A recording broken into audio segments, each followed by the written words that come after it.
Thank you, Amanda. Today I'm joined by Fire Chief Pierre Voisine. It's been almost a year. I think it's about 9 months. Welcome to the show, Chief. That's right. Thank you. Thanks. Nice to be here. A lot of good things happening under your watch. We'll start off, though, first and foremost. There's been some recent fires in our community, and I know one of the things you're bringing to the forefront is how we have to be more proactive about what we do in our own households. Well, that's right.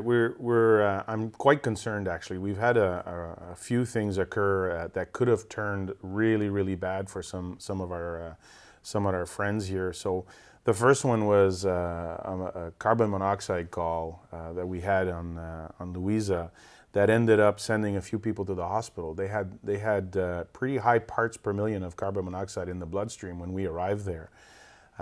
So this is a situation, right, where we have landlords that aren't meeting their obligations in providing the safety equipment in these apartments, and we're not going to take that. So when we are called to those apartments and we find that there are some problems with regards to their responsibilities to the fire code, we're going to push it to the extreme, and we're going to charge these folks with whatever is appropriate.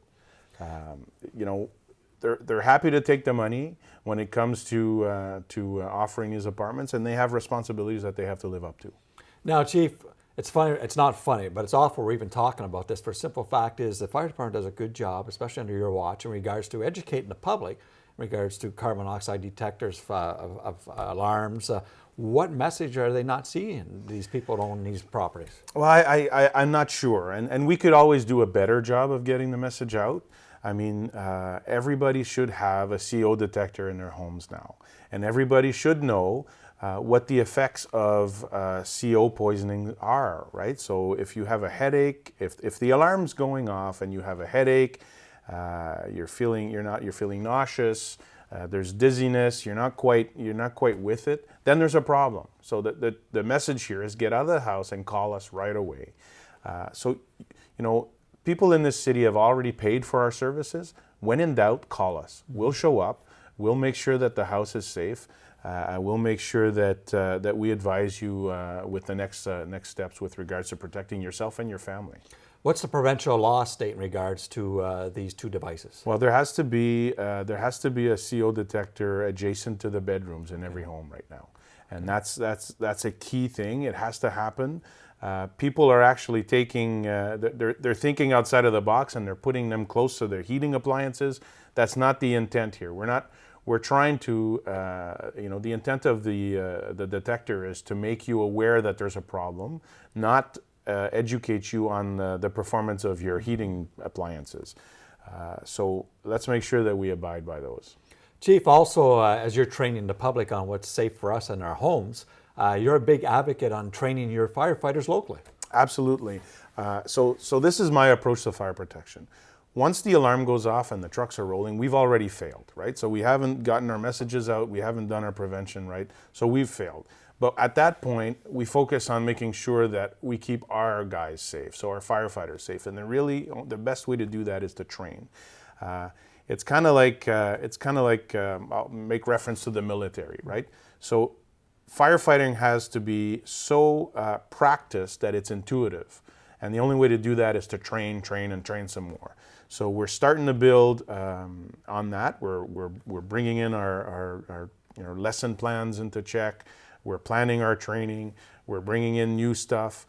We're building a temporary training area over on Saunders. So we've started to bring in some stuff. We've had some partners donate some funds and some time and some in-kind donations to help us build that.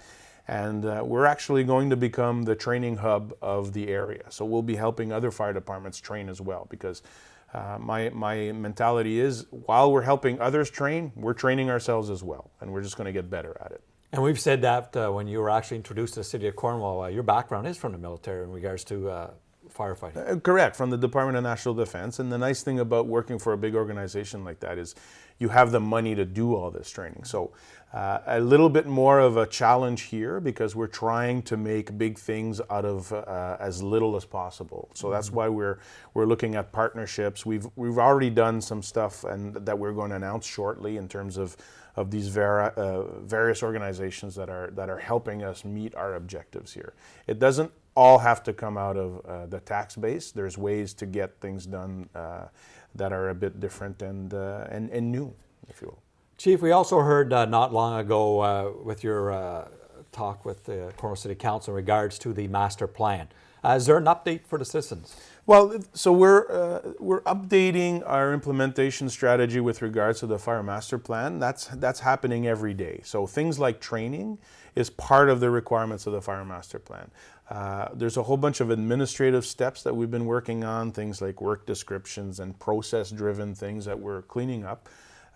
These are low to no cost items that are helping us get better at providing the services that we are and meeting the objectives set out in the fire master plans. The bigger ticket items will be coming to council in the current of the next year.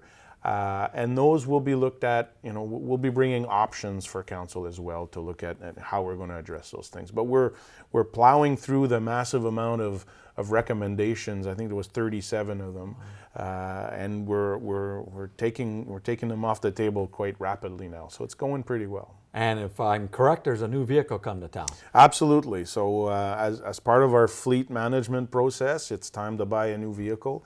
So we're in a good spot. We're buying this new pumper. The tender was won by a good Canadian company out of Winnipeg, and they're going to build this truck probably for delivery early in the new year.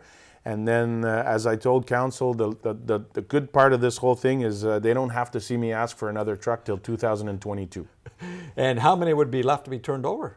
Well, for now we're up. We'll be up to date. We're right where we have to be. We're right where we have to be. There shouldn't be any surprise expenditures related to our fleet or equipment. Now, Chief, the last question for you is: here's an opportunity to talk to the viewers of Cornwall, and if there was a message you want to bring from fire prevention, what would that be on top of what you already mentioned? Well, obviously the smoke alarm and the CO alarm issue is at the forefront right now. Whether you live in your own home or you rent an apartment, make sure those work. And if they don't, call us. We will send the resources and the people to help you deal with that particular issue. We've got to make sure that the systems are in there, and I call them active fire protection systems. Anything that will alarm you to get out of a dangerous situation is something that is crucial.